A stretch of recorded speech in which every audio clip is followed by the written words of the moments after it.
terre, je veux te louer. Au moment où je suis envie, je veux louer mon Dieu. Au moment où je suis envie, je veux louer mon Dieu.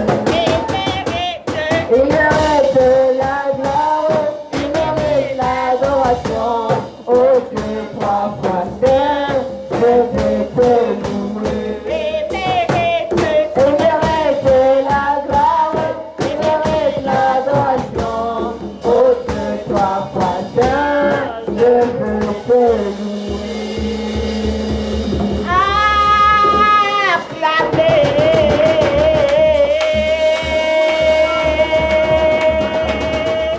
Acclamez le roi des rois.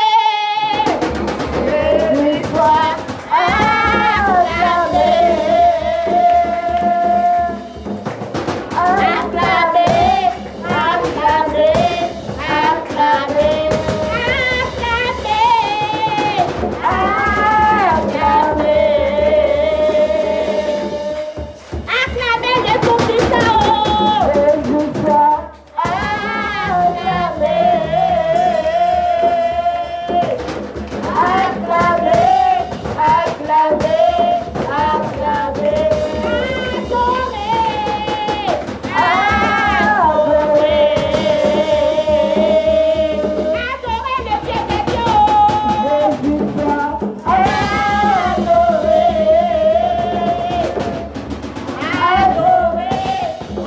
Adorez, adorez,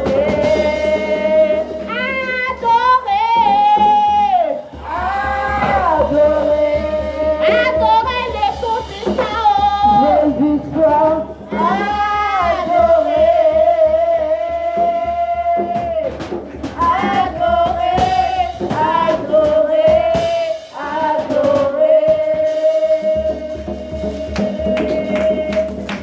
Après Dada, après Dada,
On acclame un fort pour la chorale, s'il vous plaît.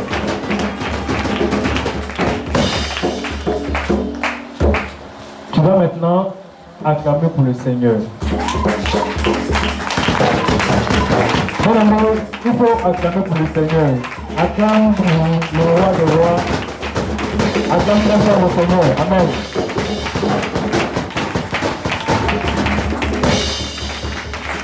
Veuillez vous asseoir. La chorale, merci beaucoup pour votre prestation. Prions. Père éternel, nous te disons merci ce matin. Merci Seigneur pour le privilège que tu nous donnes de nous rassembler une fois de plus en ce lieu. Merci pour le début de toutes choses. Merci pour chaque aspect de ce culte. Merci d'être avec nous depuis le début. Merci d'être avec nous maintenant. Père, comme nous continuons, va avec nous. Protège-nous. Père, que ta parole qui va sortir soit une parole édifiante. Une parole qui va fortifier. Une parole qui va améliorer la vie de quelqu'un dans le nom de Jésus. Pour la faire toute chose, Seigneur, toi seul ton nom soit glorifié. C'est dans le nom de Jésus que nous avons prié. C'est dans le nom de Jésus que nous avons prié. Bien-aimés, je ne suis pas là pour un message ce matin, je suis là pour une exhortation. J'ai une petite parole pour édifier, pour fortifier quelqu'un. Une parole qui va amener, je l'espère, quelqu'un à changer sa manière d'adorer Dieu. Qui va permettre à quelqu'un d'améliorer sa relation avec Dieu. Pour ceux qui notent, le thème de ma brève exhortation ce matin est « Comment adores-tu Dieu ?» Dis à ton voisin, comment adores-tu Dieu? Il n'a pas entendu, il faut répondre. Demande à ton voisin, comment tu adores Dieu? Et le passage biblique a été lu dans Psaume 113, versets 1 à 6. Louez l'Éternel, serviteur de l'Éternel. Louez le nom de l'Éternel. Que le nom de l'Éternel soit béni dès maintenant, à jamais, du lever du soleil jusqu'à son couchant. Que le nom de l'Éternel soit célébré. L'Éternel est élevé au-dessus de toutes les nations. Sa gloire est au-dessus des cieux. Qui est semblable à l'Éternel, notre Dieu? Il a sa demeure en haut. Il abaisse les regards sur les cieux et sur la terre.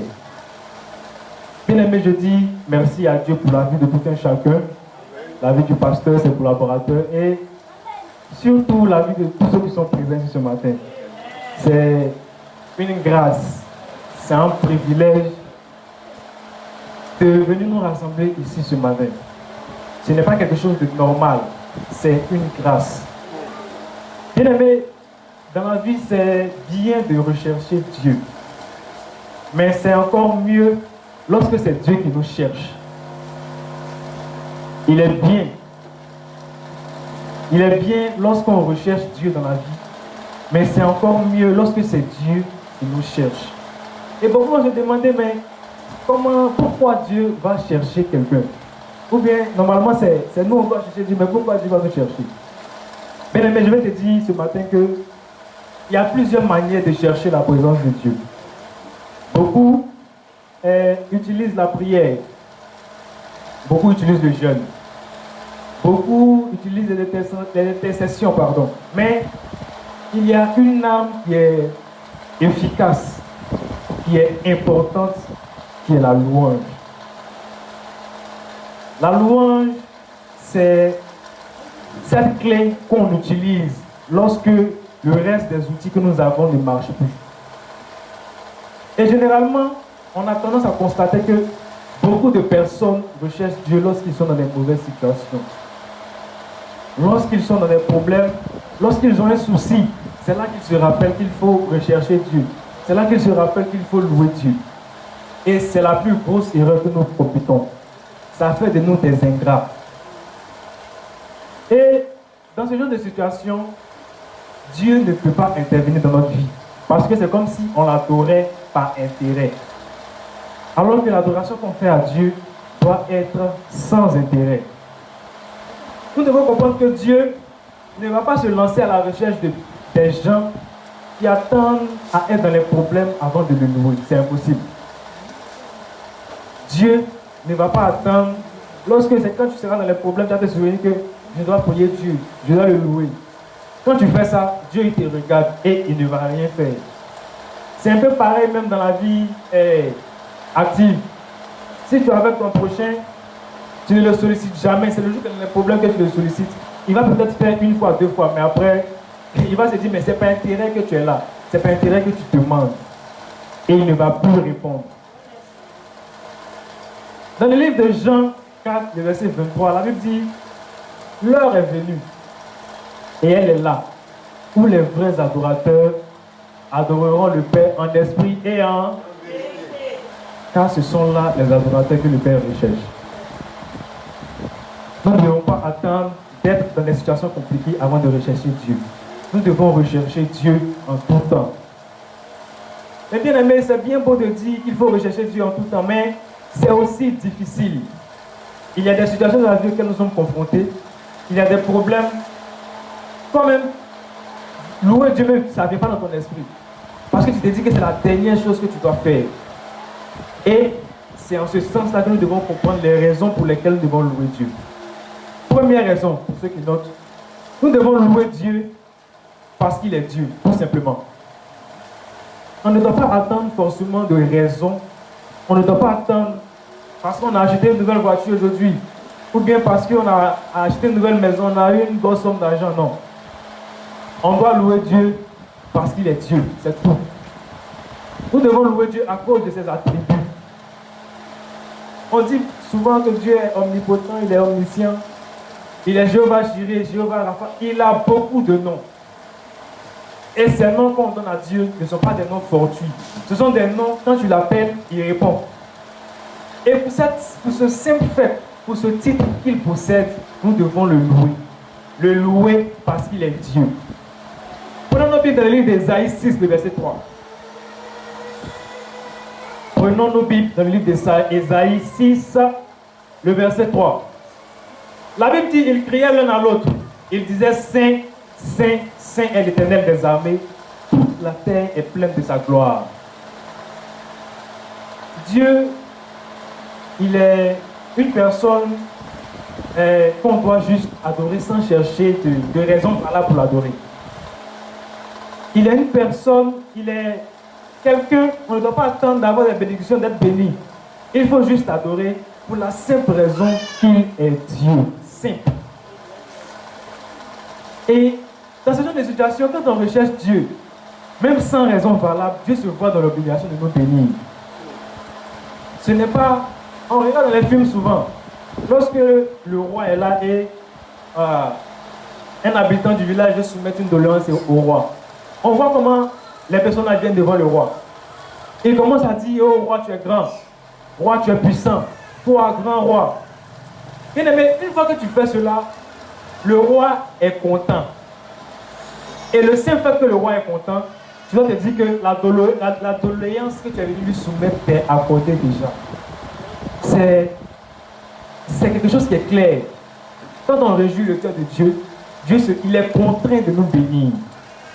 Premier point, nous devons louer Dieu juste parce qu'il est Dieu. Amen. Je l'ai dit tout à l'heure, il y a des situations de la vie où il est difficile de louer Dieu. Un exemple, lorsque nous sommes confrontés à des situations, lorsque le monde est contre nous, lorsque nous sommes dans des problèmes et la dernière chose dans laquelle on pense, c'est de louer Dieu. Prenons l'exemple du roi Josaphat. C'est un exemple dans la Bible qui rend le nom de Dieu encore plus grand, mais qui est à la fois insensé. Dieu a demandé dans 2 Chroniques 20, 15 à 17 au roi Josaphat, lorsqu'il était attaqué par 3 peuples, les fils de Moab, les fils d'Ammon et les Maonites. C'est-à-dire 3 grands peuples se lèvent contre une seule nation. 3 grands peuples se mettent ensemble et ils disent allons attaquer celui-là.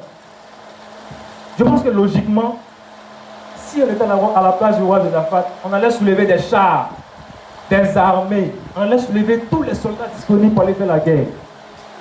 Mais Dieu a demandé une seule chose au roi Josaphat.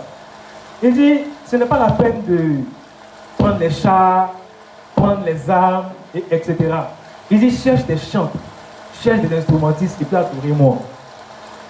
Mais dans ce genre de situation, même si même Dieu te parle et puis te dit cette parole-là, de toi à moi, tu vas trouver cela insensé. Parce que quelqu'un peut venir t'attaquer et puis Dieu va te dire, il faut laisser, il ne faut pas te battre. Il faut juste le louer. C'est insensé. Mais Dieu merci pour la vie du roi Josaphat, il n'a pas discuté, il a obéi. Plus loin, on nous dit qu'il n'a même pas transpiré parce que les 3 tribus se sont combattues entre elles. Les 3 tribus, Dieu a semé la panique, il a semé la confusion et ils se sont entretués jusqu'au dernier. C'est-à-dire le roi Josaphat n'a pas sacrifié un seul soldat il n'a pas sacrifié, il n'a même pas transpiré rien. Il a juste dit, envoyez des chants, chanter pour le Seigneur. Ce qui conduit à mon deuxième point, il faut louer Dieu pour avoir la victoire. Louer Dieu pour être victorieux dans tout aspect de notre vie. Bien-aimés, on jeûne, on prie, on se lamente, on lit, on délie. Mais souvent, il reste juste une petite chose. C'est malheureux de constater que beaucoup de nous, on vient à l'église, mais on ne sait pas que nos cultes qu'on vient faire ici, c'est zéro. C'est-à-dire, on vient ici de, disons, 7h jusqu'à midi. Mais ça aurait été bien mieux même qu'on reste à la maison. Parce que on vient ici, quand il est temps d'adorer Dieu, beaucoup sont distraits, d'autres ne prêtent pas attention, d'autres chantent parce qu'il faut chanter, d'autres dansent parce qu'il faut danser. D'autres même, comme le pasteur l'a dit, ils se voient trop grands. Quand on dit c'est le temps de la louange et de l'adoration, personne ne danse, d'autres sont assis, d'autres sont arrêtés, d'autres discutent. C'est un constat qu'on fait même ici. Quand la chorale s'est installée, on dit, s'il vous plaît, tenez-vous debout, nous allons commencer la louange et l'adoration. C'est une poignée de personnes qui se lèvent. C'est une poignée de personnes qui commencent à chanter. Bien aimé, on a l'habitude de dire que Dieu ne regarde pas la multitude. Et puis c'est vrai. Parce que c'est ce peu de personnes-là qui se distinguent des autres. C'est eux, envers eux, que Dieu porte ses regards favorables. C'est clair. Parce que ça aurait été mieux, comme je l'ai dit, de rester à la maison. On ne peut pas venir à l'église et puis dans notre cœur, nous ne sommes pas heureux. On ne peut pas venir à l'église et puis nous ne pouvons pas faire la raison pour laquelle nous sommes venus à l'église. Tu peux ne pas avoir la force de prier. Tu peux ne pas avoir la force de jeûner. Mais louer Dieu doit être quelque chose d'inné. Quelque chose d'habituel pour toi. On ne doit pas te forcer. C'est vrai que le pasteur va venir dire, mais ils sont en train de louer, ils sont en train de causer. Ça doit être quelque chose d'automatique. C'est pour ça que j'aime, les gens, quand c'est la louange, ils viennent, ils dansent. Tout ne se résume pas à donner des offrandes. Tout ne se résume pas à donner des dîmes. Tu peux donner ta dîme, tu peux donner ton offrande, tu peux donner beaucoup d'argent. Tout ce que tu as. Mais si cela n'est pas accompagné par la réjouissance de ton cœur, par la louange que tu portes à Dieu, c'est zéro. C'était mieux que tu allais lancer l'argent dans l'air et puis les ramasser. Dieu n'a pas besoin de quelque chose dans notre main. À ce qu'il sache dans la Bible, il n'y a pas un endroit où Dieu nous dit, si tu veux avoir la guérison, va acheter tel mouton ou bien envoie cette somme d'argent. Il n'y a pas ça dans la Bible. On voit que toutes les histoires sont conditionnées généralement par le fait que des gens ont eu le cœur d'adorer Dieu. Ils ont eu la foi d'abord et ils ont adoré Dieu. On a beaucoup d'exemples dans la Bible, je vais y venir tout à l'heure. Beaucoup d'exemples dans la Bible où Dieu a décanté la situation juste parce qu'ils n'ont pas prié, ils ne se sont pas lamentés. Ils ont juste rendu gloire. Merci Seigneur. Un autre point essentiel. Beaucoup de nous, comme je l'ai dit au départ, nous attendons une raison valable pour louer Dieu. Et puis, ce qui fait que nous prenons beaucoup de choses que Dieu fait comme des choses normales. Il y a des gens, quand ils se réveillent le matin, ils s'habillent rapidement, ils sont partis. D'autres, même s'ils ont trop fait, c'est des croix plus rapidement, ils sont partis. Mais c'est devenu tellement fréquent qu'on pense que se lever le matin, dormir et puis se réveiller, c'est un truc qui est normal. Pourtant, nous avons beaucoup de personnes. La veille, tu entends, et tu les salues, même tu lui dis, mon frère, ça va, vous vous libérez. Le lendemain matin, tu entends que la personne ne s'est pas réveillée. La même voix que tu empruntes, tous les jours, c'est pas possible que toi tu passes en l'air. C'est sur le même bouton. C'est sur la même voie que tu passes tous les jours. Mais tu arrives à la maison sain et sauf. Tu retrouves ta famille, tu retrouves tes enfants. Beaucoup pensent que c'est quelque chose qui est normal. Ça n'a rien à voir de normal. Absolument rien. Actuellement, la mort, là, ça ne fera plus les personnes âgées. Enfants, jeunes. Il y a un enfant en accouche aujourd'hui, quelques heures, il meurt plus tard. Il y a des jeunes qui meurent de manière étrange, de manière subite. Tu vas demander à qui? À personne. C'est avant, dans la Bible, on te disait qu'Abraham a eu 800 ans, quelqu'un a eu 1000 ans. En fait, il n'y avait pas de décès prématuré. Mais aujourd'hui, voyons, il y a tellement de choses qui se passent. En fait, on ne doit même pas attendre le fait que Dieu nous a donné l'âme pour préparer riz avec sauce aubergine pour qu'on va le remercier. Le simple fait qu'on est en vie, l'air que tu respires là, c'est déjà quelque chose de grand devant Dieu. C'est la grâce, c'est le sacrifice le plus ultime. Parce que l'argent, si quelqu'un est mort, il n'y a pas l'argent qui peut le ressusciter. On dit la science est avancée et on a découvert les vaccins de telles maladies. Mais il n'y a pas encore vu où on vend un médicament pour réveiller quelqu'un qui est mort. Il n'y a pas encore vu, c'est impossible. Tu es mort, c'est terminé. Il y a des maladies même on ne guérit pas. Il y a des... Pourquoi? Regardons ce qui s'est passé, le coronavirus. Qu'est-ce que nous on a pour bénéficier des soins que les présidents et puis les ministres ont? On n'a absolument rien.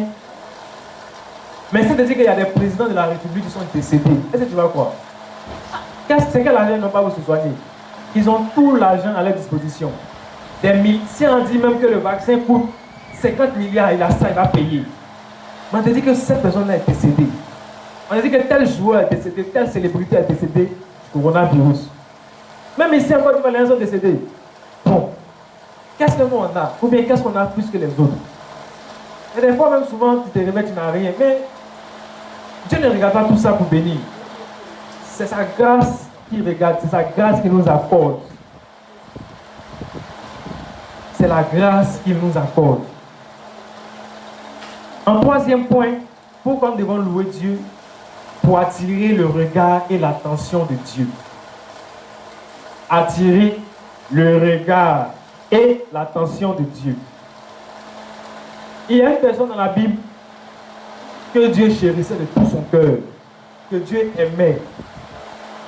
Cette personne-là, c'est David. Et puis beaucoup vont se demander, mais pourquoi Dieu avait tellement d'amour pour David? Parce que David était un grand pécheur, comme toi et moi. David même allait jusqu'à tuer quelqu'un, juste pour avoir la femme de ce dernier.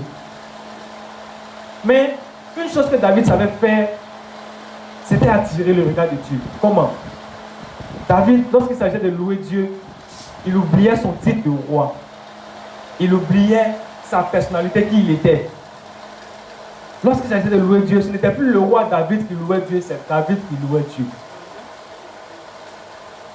Même lorsqu'il commet une faute, on voit que David ouvre le Seigneur et il déchire ses vêtements et il demande pardon. Il avait ce secret-là d'attirer le regard de Dieu sur lui, d'attirer l'attention de Dieu. Avant les batailles. Et c'était quelqu'un même qui savait jouer un instrument.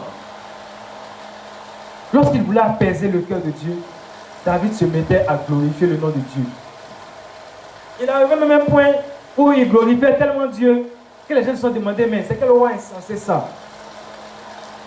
Parce que pour lui, louer Dieu n'avait aucune limite. Maintenant, ne soyons pas étonnés que David remportait toutes ses batailles.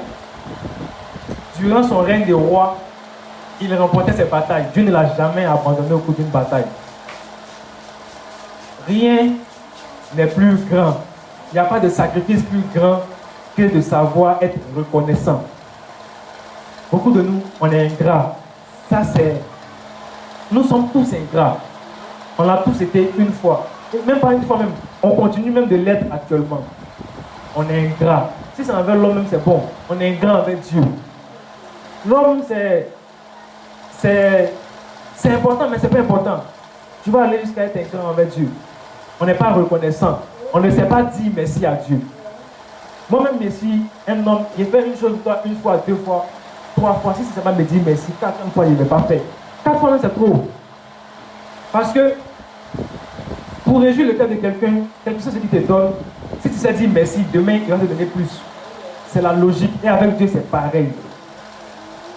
Avec Dieu, c'est pareil.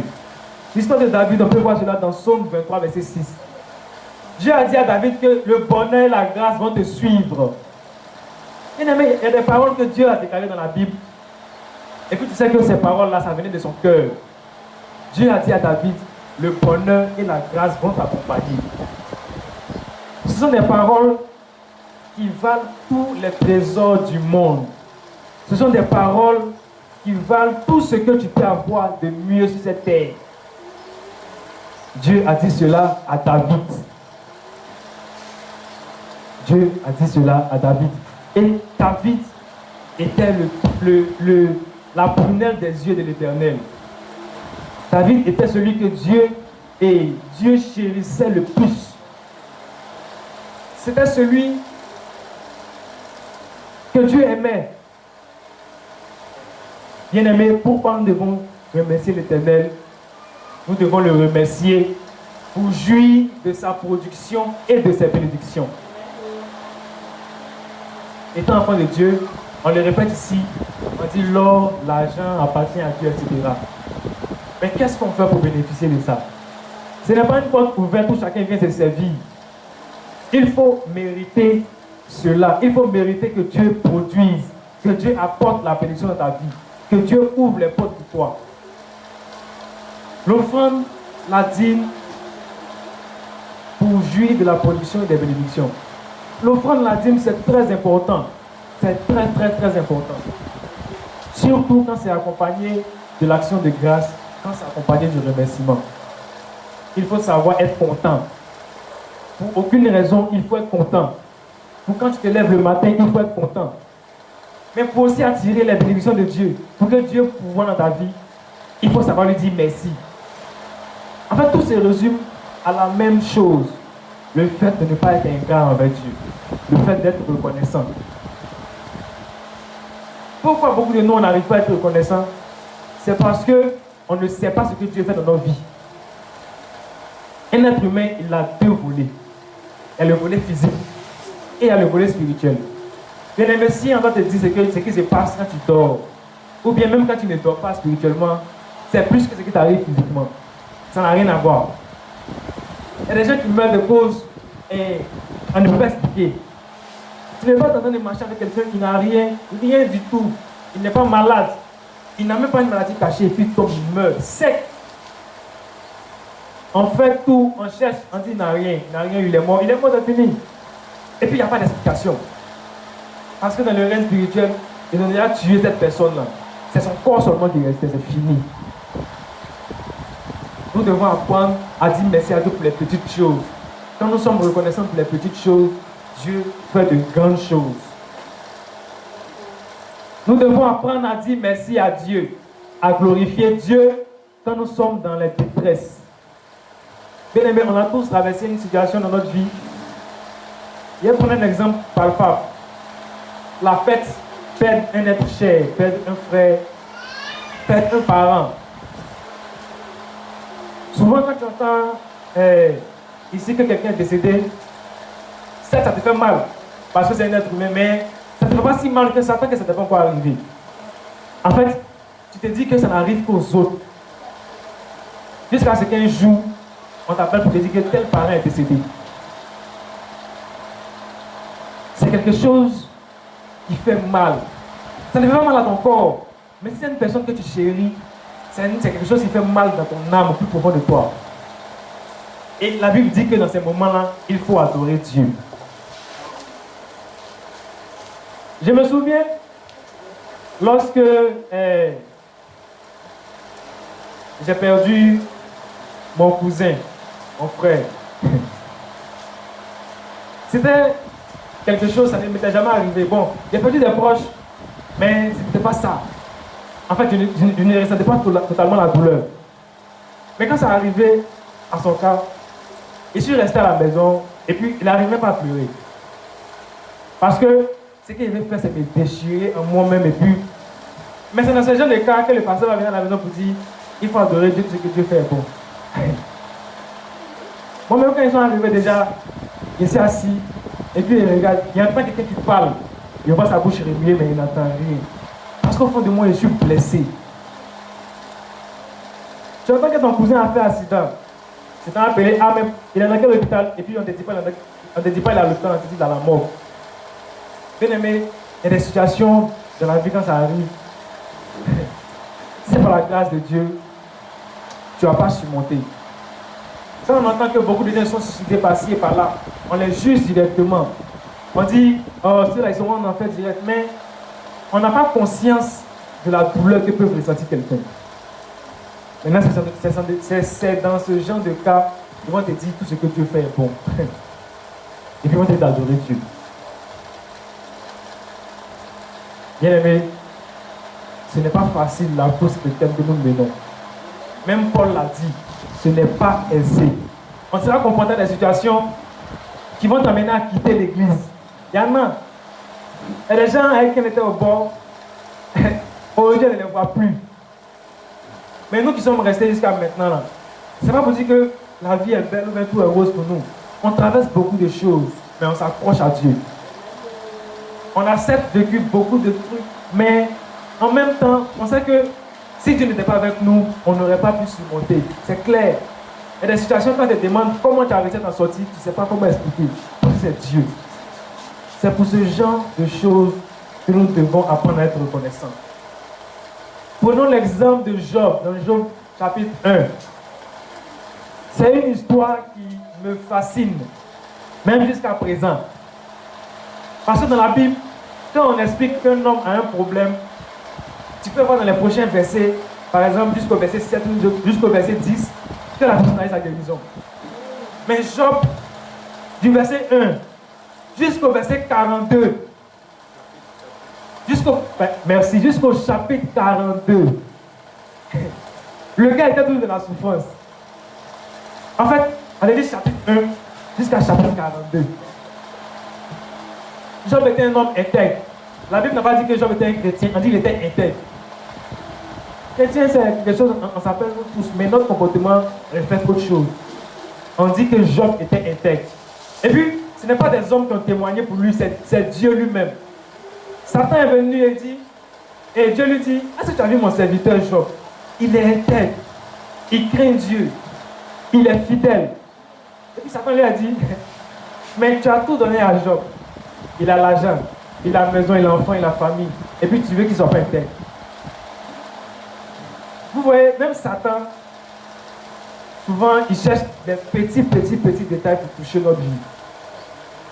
Pour lui donner raison.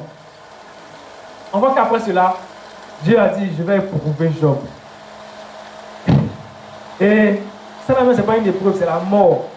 Parce que Dieu, d'abord, il a tout perdu. On a dit que quelqu'un a un pic de 5 coups, il a tout perdu. Si c'était arrêté seulement au bien matériel, c'est bon. Même ses enfants, il les a perdus. Si au moins tu m'as arraché et ma richesse, ok. Mais jusqu'à perdre mes enfants, c'est quelque chose, un être humain ne peut pas surmonter ça. Job, s'il était un parmi nous ici, on allait se donner la mort. On allait insulter Dieu de tous les noms. Et puis il avait une femme. Sa femme lui dit, toi-même tu as qu'un souci même. Il faut maudire Dieu, tu vas mourir. Conseil que sa femme lui donne. Maudit Dieu, il meurt. Et puis, moi directement, je lui dis que je ne l'en veux pas. Bien aimé, si cette situation-là, en tout cas, ça ne va pas arriver à quelqu'un de nous au nom de Jésus. Mais cette situation-là arrive à quelqu'un, tel qu'on se connaît ici, moi-même parlant, ça sera difficile de surmonter. Il y a longtemps, j'aurais déjà dit ce qu'il doit dire à Dieu. Parce que c'est une situation qu'on ne peut pas surmonter. Perdre non seulement ses biens, perdre sa famille, perdre ses enfants. Tout ça, un coup. Du chapitre 1 jusqu'au chapitre 42, Job n'a pas renié Dieu. Job n'a pas maudit Dieu. Au contraire, qu'est-ce qu'il faisait? Il disait merci à Dieu. Il dit l'Éternel a donné, l'Éternel a repris, que le nom de l'Éternel soit glorifié. Parce que il se disait que tout ce qui lui arrive, c'est la volonté de Dieu. Et puis c'est bon. Du chapitre 1 au chapitre 42. Job a traversé toutes sortes de tribulations. Et puis, même dans ça encore, c'est pas pour dire qu'il était bien portant. Dieu l'a frappé encore d'une maladie. Dieu l'a frappé d'une maladie où il faisait pitié à voir. Il faisait pitié. Job était devenu, c'est quoi le mot? Il était misérable. Il n'avait même plus le droit d'être appelé un être humain, il est devenu misérable. Mais bien aimé, dans les situations, c'est vrai, dans l'école de dimanche, on a dit quelles sont les attitudes à adopter quand on est face aux épreuves. Job a adopté une attitude que Dieu a aimée. Dans sa détresse, Job louait Dieu. Job disait merci à Dieu pour les choses passées. Et il rappelait aussi le nom de Dieu. Il y a des parties où il disait, n'est-ce pas toi Dieu qui est ceci? N'est-ce pas toi Dieu qui est cela? Et le chapitre 42, on voit que Job a reçu ce qu'il a perdu et Dieu a encore ajouté dessus. Mais cette patience-là, ça n'a pas été du peur, ce n'était pas facile. Il a enduré beaucoup, plus qu'un être humain a la capacité d'endurer. Mais on a vu comment il a gagné après. Dieu l'a restauré totalement et au-delà de ce qu'il attendait. C'est comme ça que Dieu veut. Souvent, la course chrétienne, ce n'est pas seulement tout. Il y a des situations où c'est pas bon, où c'est dur. C'est dans ça qu'il faut adorer Dieu. Souvent, c'est avant qu'on était. Quand on voyait nos parents parler seuls dans la rue, on se disait. Ou bien quand on voit les gens parler seuls dans la rue, on se disait est-ce que ceux-là sont devenus fous? Souvent, c'est pas la folie. Hein. C'est le fait que tu sais que le 10 du mois approche. Ou bien tu sais que la rentrée est proche. Et puis tu te demandes, mais comment tu as fait? Souvent, les gens entendent, et puis on entend nos parents parler seuls. Tu dis, mais qu'est-ce qui se passe? Ou bien tu vois un monsieur qui parle seul dans la rue. Il y a des problèmes. Quand ça arrive là, que Dieu nous aide dans le nom de Jésus. Parce que Dieu ne va pas nous donner une situation qui sera au-dessus de nous, au nom de Jésus. C'est pour dire qu'il faut louer Dieu en tout temps et en tout moment. Dans la maladie, il faut louer Dieu. Quand c'est bon, il faut louer Dieu. Le jour où tu arrives avec piment, rien de piment, mais c'est doux, c'est bon. Le jour où tu as carré pour boire, il faut dire merci à Dieu. Le jour où Dieu te donne les moyens de tuer peu, il faut lui dire merci. Et puis tout ne se limite même pas au fait d'avoir ça derrière la maison pour manger. Souvent tout se limite au souffle de vie que tu as, à la santé que tu as. Tu ne dépenses pas l'argent. Il y a des gens qui sont malades. Un jour, il y a vu une ordonnance de presser à quelqu'un un médicament. C'est pas pour dire que toute l'ordonnance, un seul médicament qui coûtait 200 et quelques. Je pense qu'il y a la capture de mon téléphone. J'ai capturé, il a regardé, il dit ça là. Chaque jour, il y a mes réveils, il va regarder. C'est pas la facture, c'est un médicament qui coûte 200 et quelques. La personne a un problème, il ne sait pas si c'est son cœur ou c'est quoi. C'est-à-dire que son cœur est devenu gros dans la poitrine. Il y a des maladies. C'est quand tu es à l'hôpital et puis tu vois que Dieu est grand.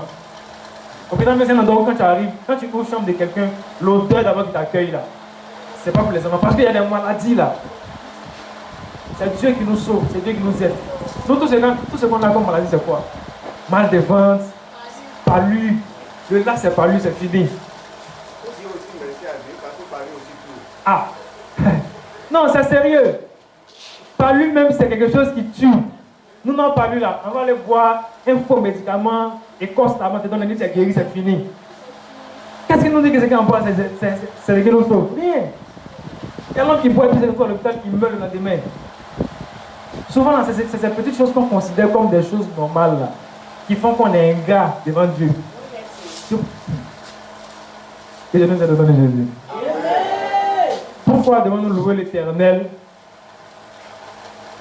Nous devons le louer pour toutes les raisons citées et pour des choses qui n'ont même pas de raison. Mais bien aimé, il y a deux types de personnes. Il y a deux types d'adorateurs. Il y a des gens qui louent Dieu lorsque quelque chose de bon leur est arrivé. Vous voyez? Et puis il y a des personnes qui louent Dieu sans raison. La première catégorie de personnes qui louent Dieu juste parce qu'ils ont reçu quelque chose, ce sont des personnes, Dieu ne compte pas derrière eux. Qu'est-ce que j'ai dit au début? J'ai dit, c'est bien de chercher Dieu, mais c'est encore mieux lorsque c'est Dieu qui est derrière toi, lorsque c'est Dieu qui te cherche. Tu ne peux pas attendre d'avoir quelque chose avant de louer Dieu. Certaines même maisons là, et puis ils gardent en Dieu. Si tu n'as pas fait ça pour moi, il faut m'oublier. Il y a certains même, il y a des paroles ici avec Dieu. Dieu même il regarde et puis souvent il rit. Parce que s'il doit nous frapper là, il va nous tuer complètement. On est là souvent en garant Dieu. Contre là, si tu ne fais pas ça là, faut m'oublier. C'est vrai, il y a des prières qu'on doit faire pour provoquer Dieu. Mais souvent, on n'a pas besoin de transpirer. Souvent, il faut juste ouvrir ta bouche et puis dire merci. Seigneur, merci pour ce qui se passe. Merci pour ce que tu as fait hier, même si j'ai vu, je n'ai pas vu. Simple. Il faut que nous soyons dans la deuxième catégorie de personnes qui louent Dieu sans avoir reçu quelque chose. Il faut être, quand dans la famille, quand le papa quitte au travail et puis il rentre le soir, il y a deux types d'enfants. Il y a celui qui a couru, sauté sur son papa, le faire tomber, lui dire hey, bien arrivé, bon arrivé. Il y a l'autre qui s'en fout. Lui, la télé allumée, lui, il s'en fout. Son papa frappe. Quand le papa va sortir le lendemain, et puis il va se rappeler, il sera par exemple devant un coin, il voit les biscuits, il va lui dire mais l'enfant à chaque fois il vient, il court, il dit automatiquement, il ne va pas penser au deuxième, il va penser au premier. Parce que le premier a montré une certaine gratitude. Le premier a montré une joie.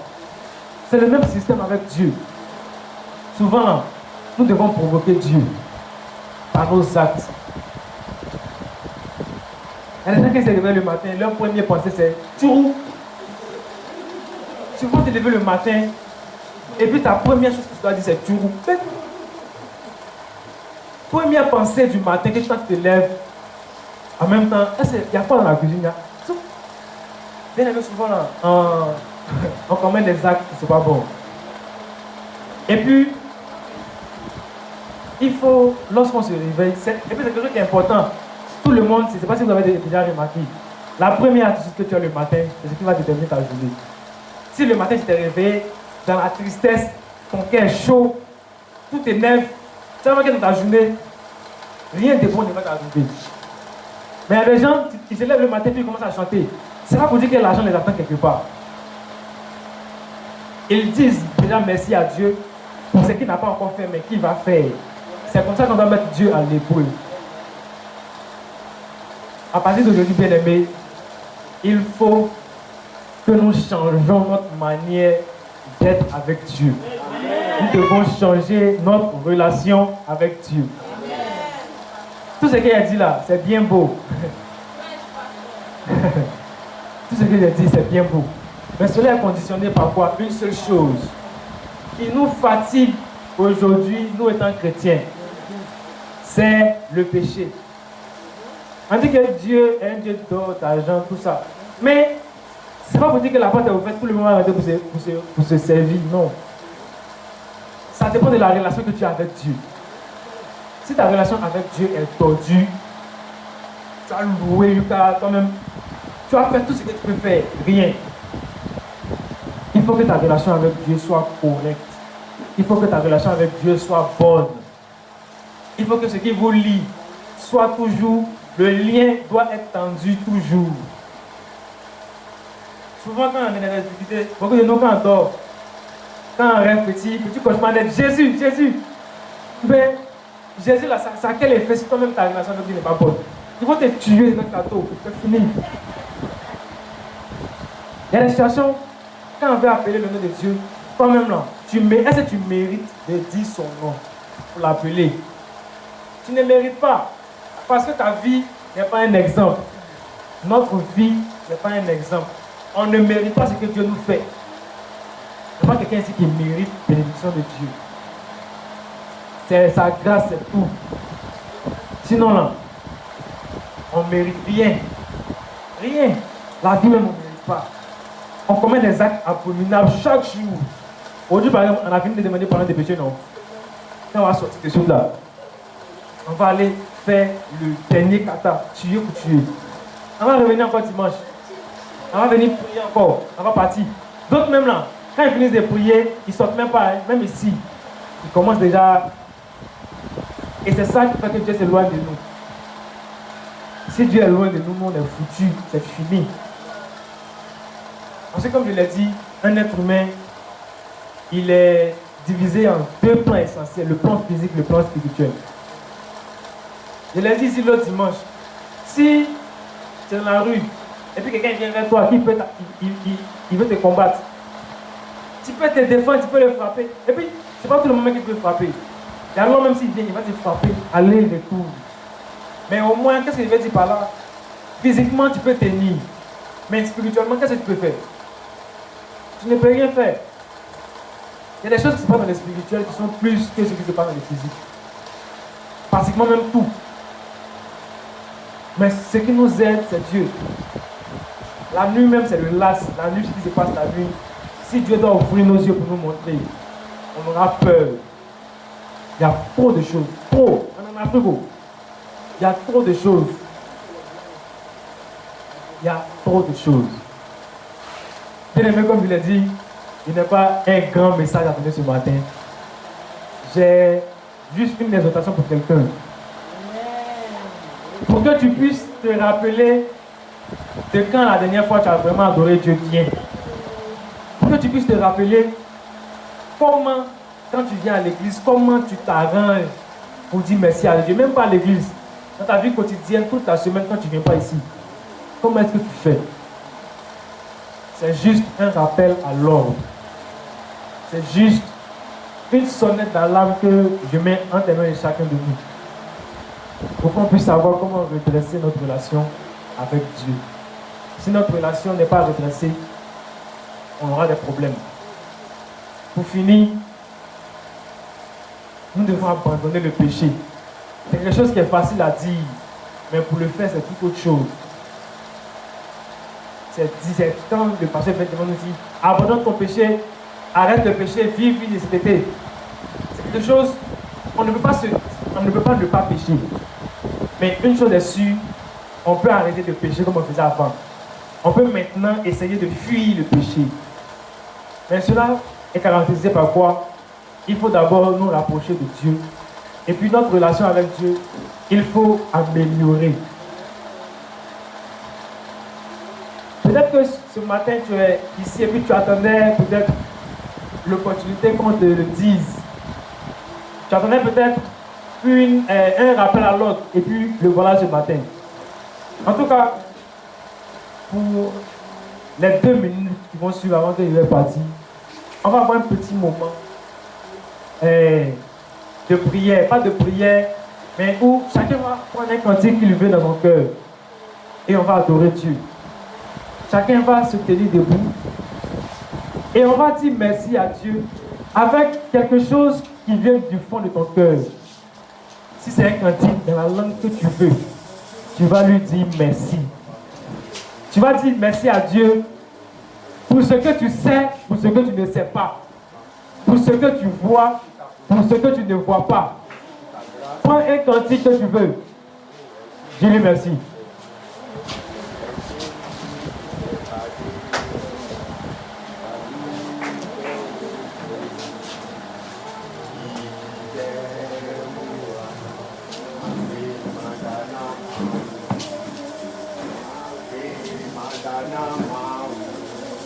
Asking